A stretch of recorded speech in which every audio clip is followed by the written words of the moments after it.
We have agreed a first set of sanctions, and over the course of the day, we will conclude these together. I said earlier that the situation we find ourselves in today is a completely different one than it was.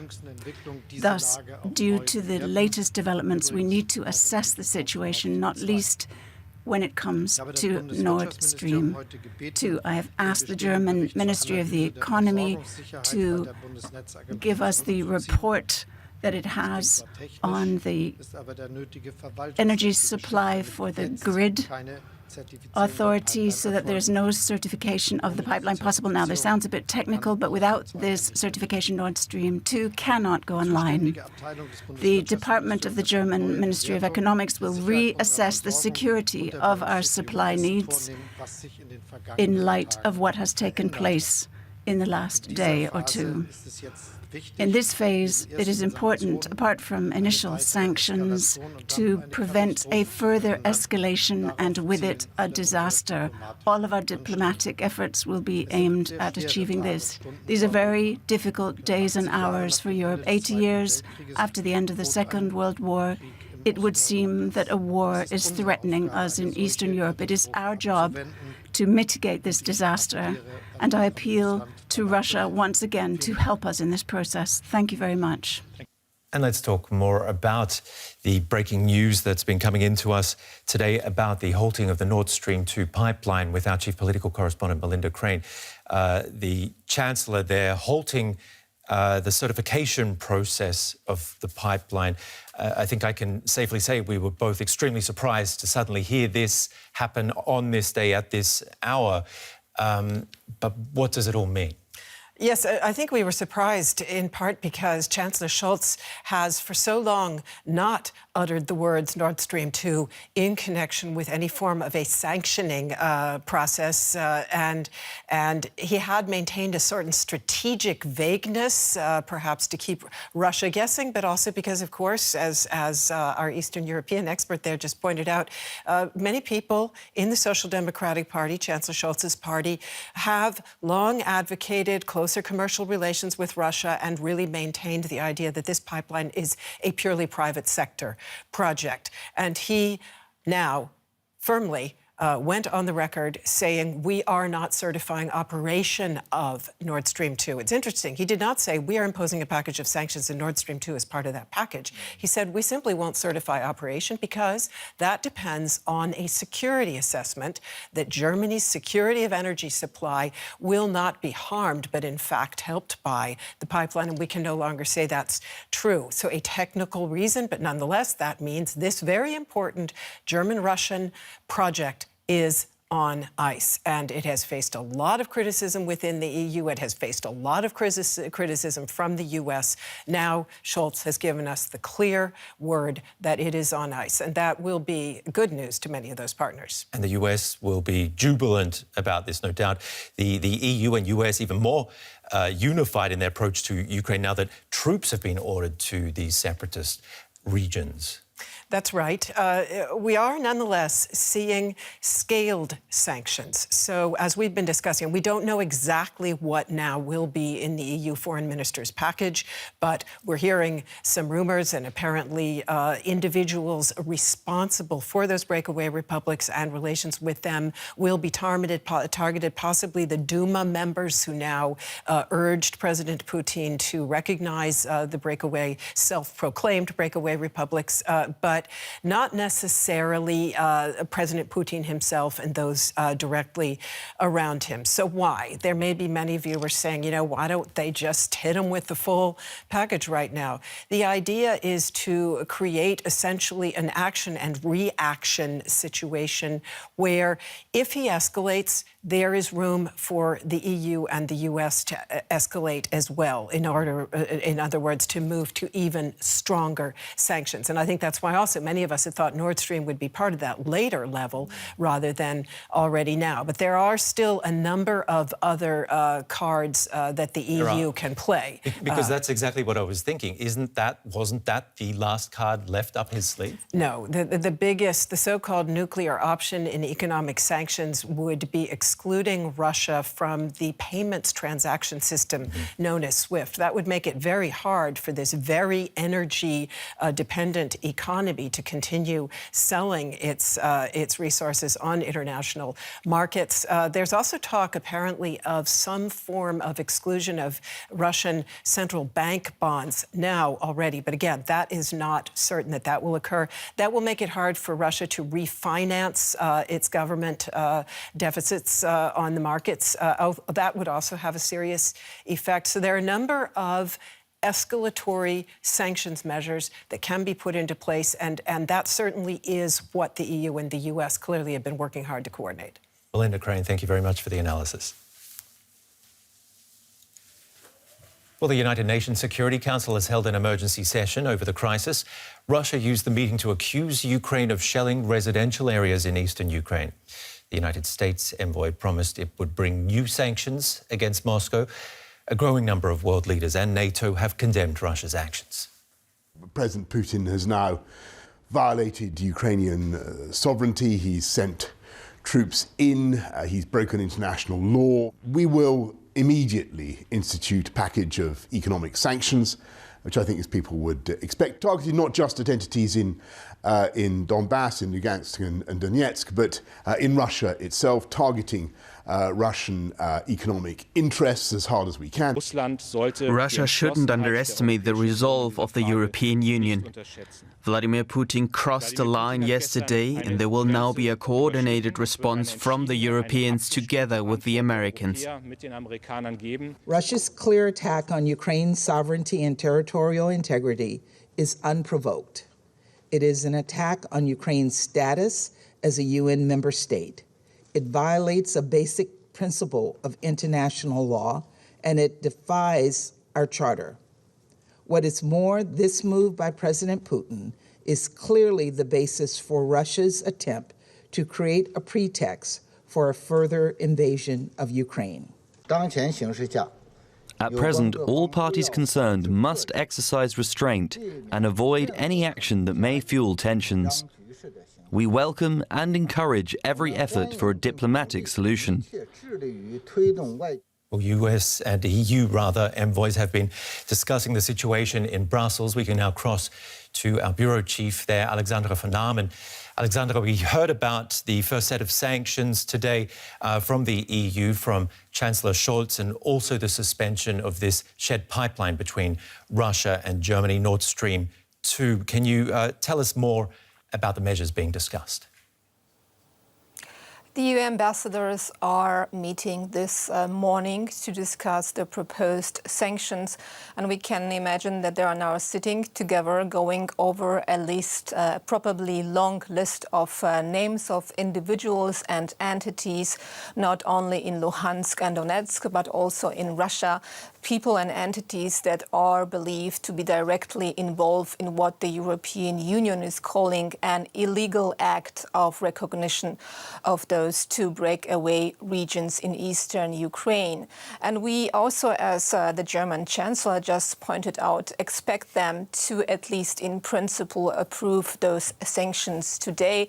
They might be published then tomorrow, but it's not everything that's on the table. According to European officials, the European Commission has suggested member states to ban the trade of Russian bonds, for example, and they are proposing to put several hundreds of people on the sanctions list.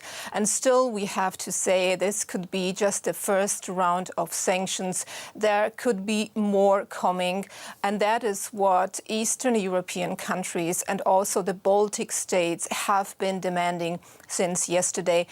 Now the European Union has to impose broader sectoral sanctions. That is what they are demanding.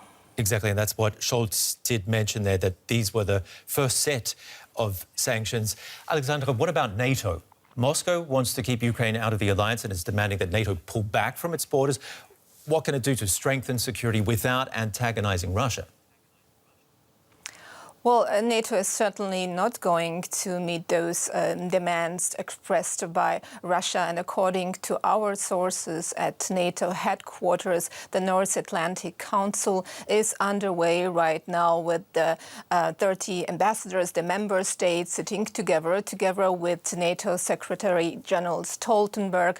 And I was told that this is part of the regular consultation they have. But of course, the item on the agenda is the Ukraine crisis, and NATO has been preparing for all possible scenarios. And of course, we still don't know what Putin's plan is for Ukraine, how he is planning to move forward, and that is what is being discussed at NATO. They have already ruled out that there will be NATO combat forces in Ukraine, but of course, one issue that has been on the agenda for a long time is now to increase NATO presence in Eastern Europe. We have to remember that there are NATO members that have borders with Russia, and especially they are very concerned and scared that this conflict, this crisis, could spill over further into Europe.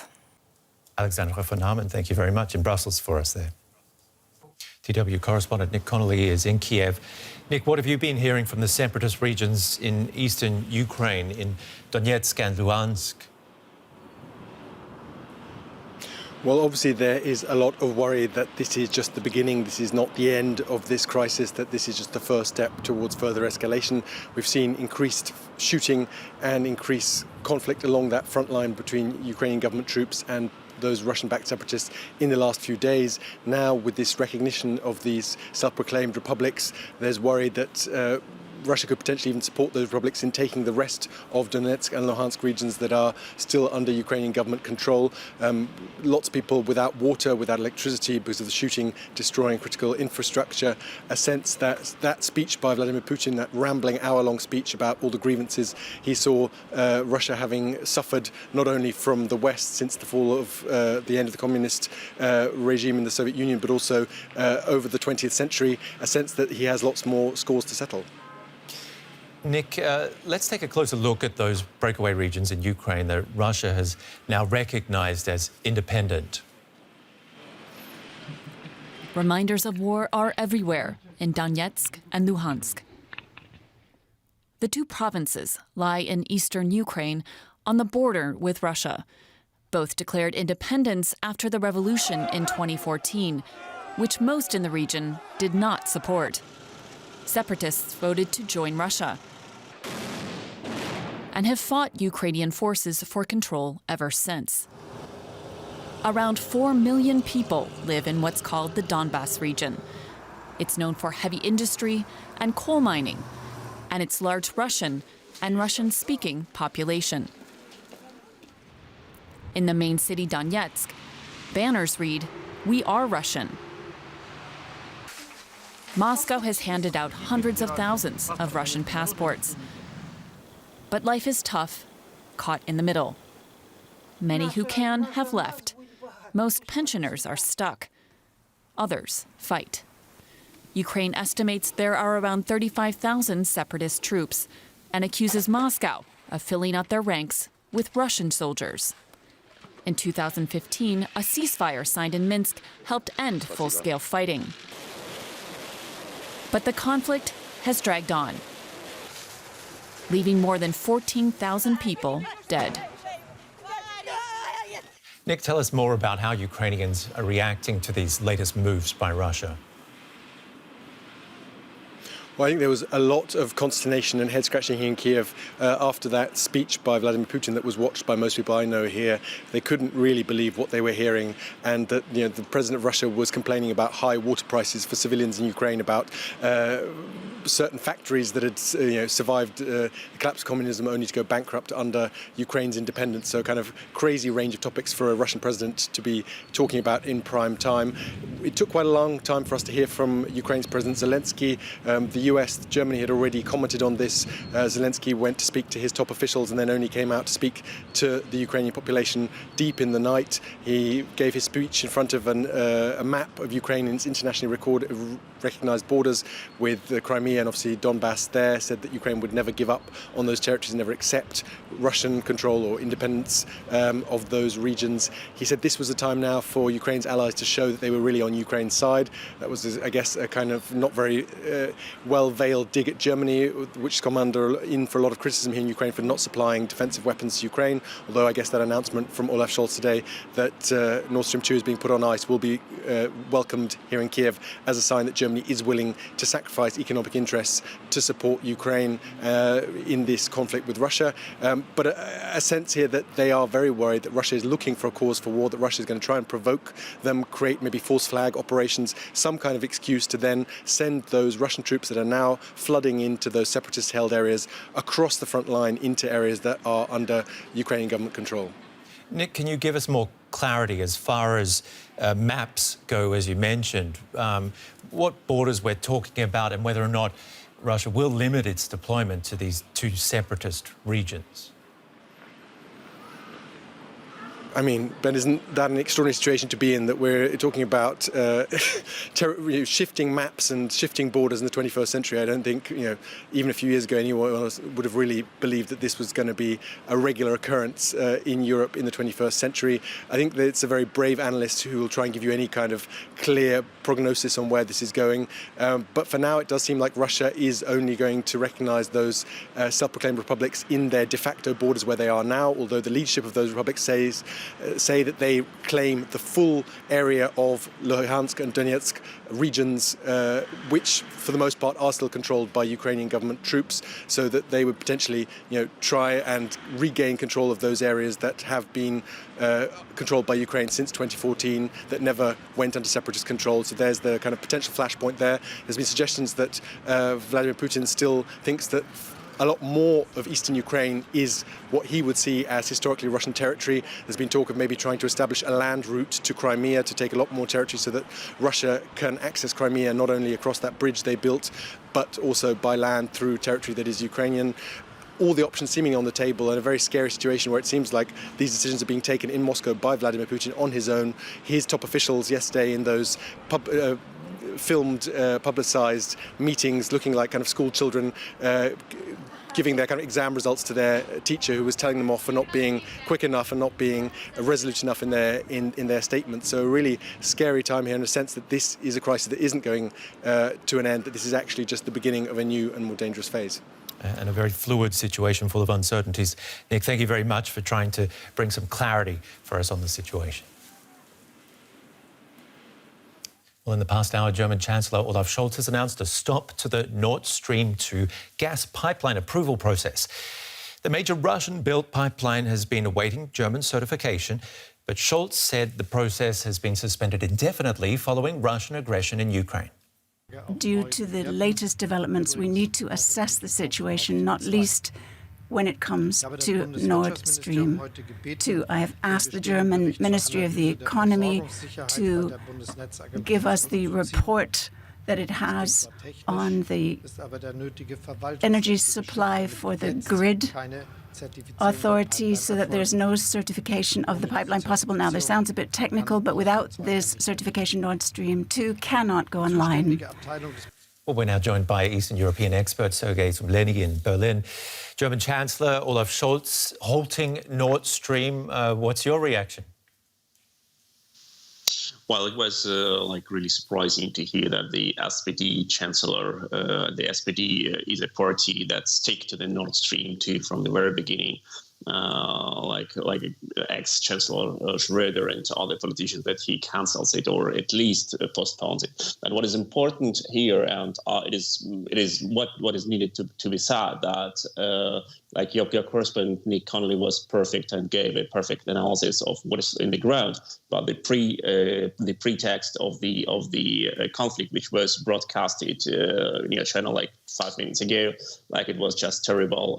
It is not a separatist republics, it's Russian invasion troops which are there on the ground. It's not like conflict between separatists and Kyiv. This Russian occupation which had been only now officially acknowledged by Moscow, but it doesn't mean that 8 years long it were not Russian troops on the ground, and Russian troops must be called Russian troops, and Russian invasion must be called Russian invasion, independently on what Putin is saying now. But regarding to Nord Stream, yes, it's surprisingly, and we'll see what happens, and we'll see what Russia will do. But still, like the economic sanctions, they are still very weak. What we see from the EU, from the US. The US has proclaimed sanctions against the occupied parts of Ukraine, which is even weaker than those we have seen with the Crimea.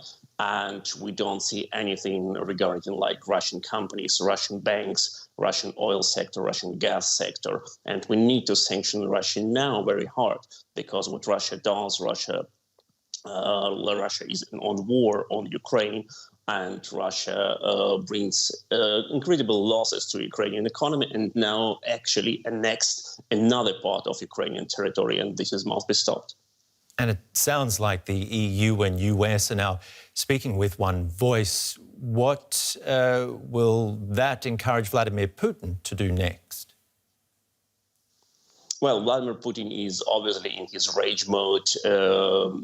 Nick said it very perfectly described, as he described the speech of Vladimir Putin yesterday, 14 minutes of talking of all about fantasy trauma he or his nation had suffered from bad West, bad US, bad communists, bad Ukrainians, etc. It was like a delusional speech of Vladimir Putin, and of course he still has all his army on the border.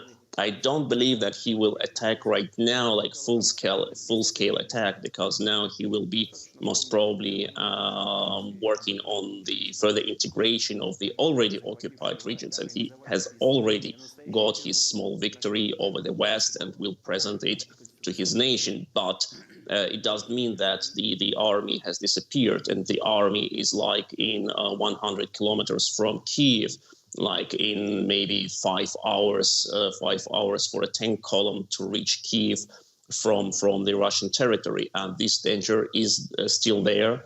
All Russian promises to pull troops back, they will lie. As we see, Russia brings new troops to Ukraine, to Ukrainian territories which Russia has already occupied, and the danger is there. And the West must continue to support Ukraine with weapons, deliver anti-air systems, deliver troops to Ukraine, deliver NATO troops, because this is the only thing which can stop Putin from further attack. And the only language he understands is language of brutal force. We must sanction Russia, and we must bring to Ukraine more troops and more weapons. That's how we can stop the war.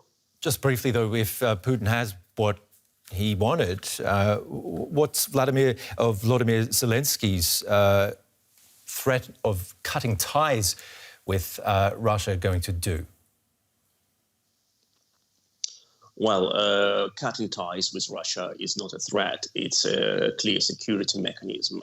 As long as your economy is tied to Russian economy, you are in danger. And we in Germany have demonstrated it with Nord Stream 2. As long as we still have gas supplies from Russia, our economy is dependent and our politicians remain corrupt, and that is a huge problem. And of course, for Ukraine, it is important to cut every single tie to Russia, because Russia is a threat to Europe, threat number one. Russian troops occupying Ukrainian territory. Russia organizes cyber attacks in Ukraine. Russia cuts supply, or used to cut supply as long as Ukraine bought gas from Russia. Russia blackmailed Ukraine, etc. Of course, Ukraine must cut ties, but it's not a threat. Sergei Smleny in Berlin, thank you very much for your analysis. Thank you. The escalation of the crisis in Ukraine has sent shockwaves through global markets. European stocks slumped to 7-year lows at the start of trading as an invasion of Ukraine by Russia appeared more likely than at any other point in recent months. Asian markets had also had their worst day for weeks. Meanwhile, investors sought out safe havens, pushing up the price of gold, and the price of Brent crude oil climbed to its highest point since 2015 over fears the Russian exports could be disrupted. Well, Western allies are rushing to implement sanctions after Russia recognised the independence of 2 regions of eastern Ukraine. The White House has already banned investment and trade in separatist regions. Other possible sanctions include banning Russia from the SWIFT banking system, making it difficult for Russians to receive money from abroad. The US also says that it's willing to cut off Russia's access to US dollars. Also on the cards is the possible suspension of the approval of the Nord Stream 2 gas pipeline, which was set to deliver Russian natural gas to Western Europe via Germany. Well, let's discuss the situation further with Clemens Fuest, president of Germany's IFO Institute for Economic Research. Thanks for joining us on DW Business. Let's start off with those sanctions. How are any of those going to stop President Putin in his tracks? I mean, can they?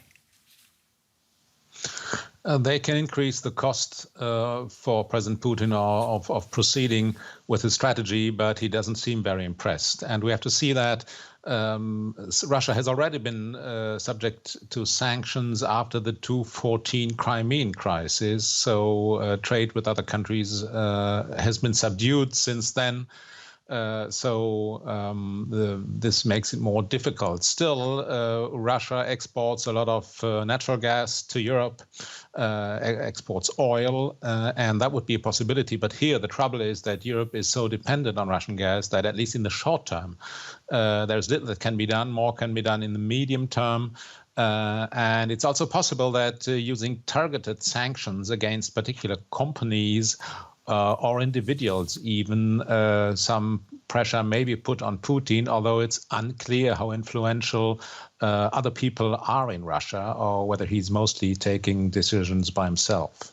Yeah, and you mentioned how Russia's very dependent, Europe is very dependent on Russian gas and oil supplies. How united are the Western allies behind these sanctions when they have different amounts to lose from each of them?